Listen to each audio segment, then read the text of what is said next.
কেমন আছো সবাই? আশা করি সকলে ভালো আছো এবং সুস্থ রয়েছো।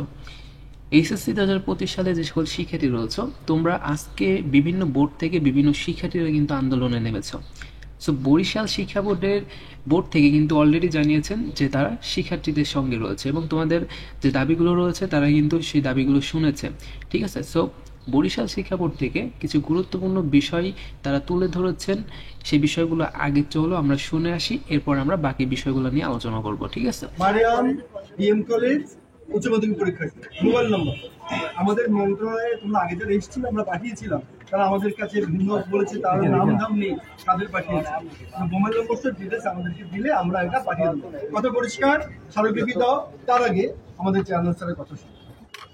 উপস্থিত এখানে সবাই, আমার সব শ্রেণীর ছাত্রছাত্রী আসছো, আমাদের বোর্ডের পক্ষ থেকে ধন্যবাদ জানাচ্ছি। আমার মূল পরীক্ষা পরিচালনাকাল আমার পরীক্ষা নিয়ন্ত্রক মহোদয়, পরীক্ষা নিয়ন্ত্রক মহোদয় মূল কথা বলছেন। বোর্ডের আমাদের অভিভাবক হইল শিক্ষা মন্ত্রণালয়।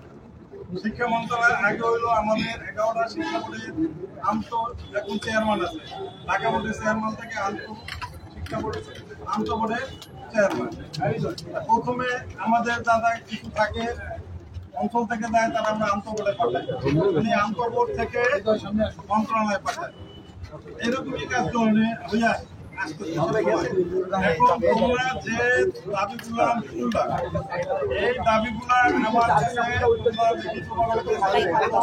নাম থাকতে হইবে, প্রতিষ্ঠানের নাম থাকতে হইবে, মোবাইল নাম্বার থাকতে হইবে। এরকম করে আমার কাছে এবার আমি সংশ্লিষ্ট আমার মন্ত্রণালয়, শিক্ষা মন্ত্রণালয়, ঢাকা বোর্ড, আমি ওখানে পাঠাবো। ধরো 11টা শিক্ষা বোর্ড, 11টা শিক্ষা বোর্ডের বাইরে আমরা কি 11টা শিক্ষা বোর্ডের জন্য সরকার যে সিদ্ধান্ত নেবে, বরিশাল শিক্ষা বোর্ডের জন্য ওই একই সিদ্ধান্ত। তো সুতরাং যদি ডেঙ্গু করোনা যেটা থাকে, এটা তো গভর্নমেন্টই ভালো বোঝে, তারাই নির্দেশনা, তারাই ঠিক করবে যে আমার পরীক্ষা। আমরা শুধু তাদের হুকুমেরে, তারা বলে আমাদের 26 তারিখ পরীক্ষা পরিচালনার ডেট দিচ্ছে, এই জন্য আমরা সমগ্র প্রস্তুতি নিছি, সেই অনুসারে কাজ চলছে। তার পরবর্তী যদি কোনো আমাদের কাছে নির্দেশনা আছে মন্ত্রণালয় থেকে, আমরা সেই অনুসারে কাজ করব। এখন তাদের মন্ত্রণালয়ের বাইরে আমাদের নিজস্ব বোর্ডের কোনো ক্ষমতা নাই যে এই যে তোমরা দাবি দেওয়া করো, এটা আমাদের পূরণ করার বোর্ডের নিজস্ব ক্ষমতা নাই। এটার ক্ষমতা হইলো আমাদের মন্ত্রণালয়। এই মন্ত্রণালয়কে আমরা অভিহিত করবো, তারপর মন্ত্রণালয় যে সিদ্ধান্ত দেয় সেই সিদ্ধান্তই হইল চূড়ান্ত সিদ্ধান্ত। এখানে আমাদের আর কিছু করার নাই। তোমরা লিখিত আবেদন যে এটা নিয়ে আসছো, সেটা আমার কাছে দাও, স্মারকলিপিটা। যদি যেরকম বললাম, নাম, কলেজের নাম, ফোন নাম্বার, এই যে সহ যদি এরকম করিয়ে না আসো, মোবাইল নাম্বার, তাহলে আবার নতুন করে সংশোধন করে তোমরা 2-4 জন আমার এসে দিয়ে দাও। এরকম দেখছো? হ্যাঁ, আমরা ওই সময় তার দরকার নাই, তোমরা 2-3 জন যে আমার রুমে দিয়ে আসবে।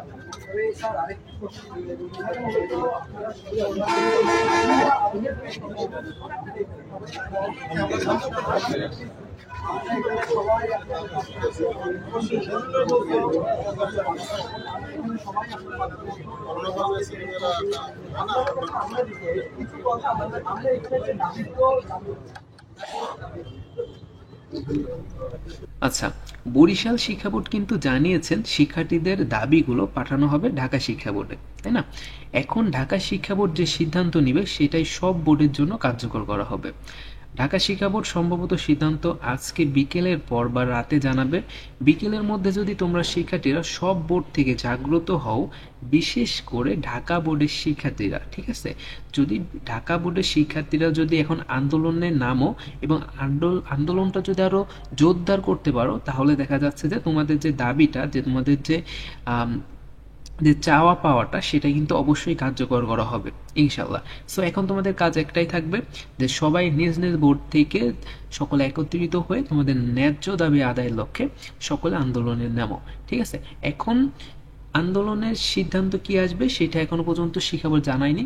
সো যখনই কোনো সিদ্ধান্ত বা আপডেট দিব অবশ্যই তোমাদের তখন জানিয়ে দিব। সো তার জন্য অবশ্যই চ্যানেলটিকে সাবস্ক্রাইব করে রাখো। সো ভালো থাকো সবাই, আল্লাহ হাফেজ।